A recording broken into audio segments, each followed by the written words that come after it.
Hello दोस्तों, मेरा नाम अनिका है। आप सभी को मेरे चैनल भूत प्रेत की कहानी में स्वागत है।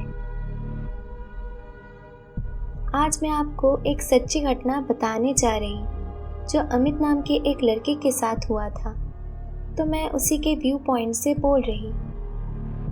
मेरा नाम अमित है।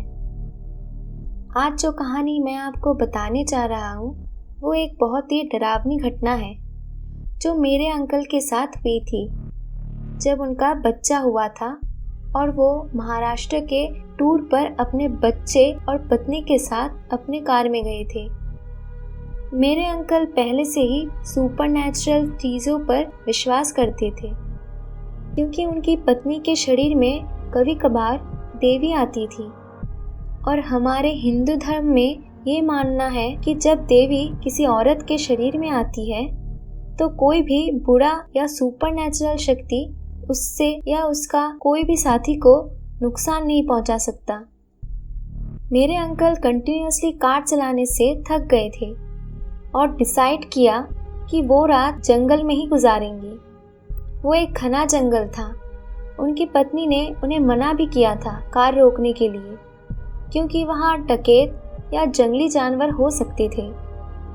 मेरे अंकल बहुत साहसी थे जिनके पास बहुत ताकत था और वो एक टाइम पर 3 से 4 लोगों से लड़ने के लिए काबिल थे और उस समय वो काफ़ी जवान भी थे। उन्होंने और उनकी पत्नी ने कार में ही डिनर किया और खुशी से सो गए। सब कुछ नॉर्मल ही था जब तक रात के 3 बजे मेरे अंकल पानी पीने के लिए उठे और उन्होंने देखा एक औरत जो सफ़ेद साड़ी में थी। उसके लंबे बाल थे जो हवा में उड़ रहे थे और उसके खौफनाक चेहरे पर एक बुरा और भयानक मुस्कान थी।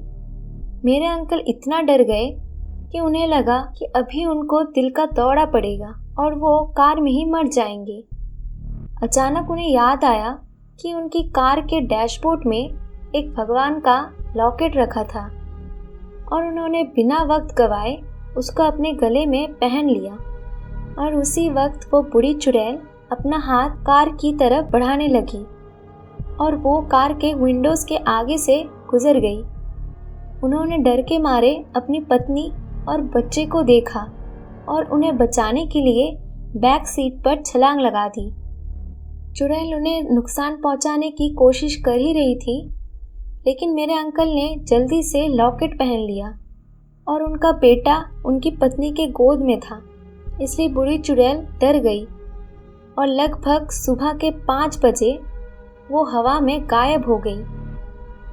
जैसे ही सुबह हुआ उन्होंने पागलों की तरह कार चलाई जंगल के थ्रू और तभी रोकी जब मुंबई पहुंच गए और इस इंसिडेंट के बारे में अपनी पत्नी को सिर्फ तभी बताया जब वो सेफली घर पहुंच गए।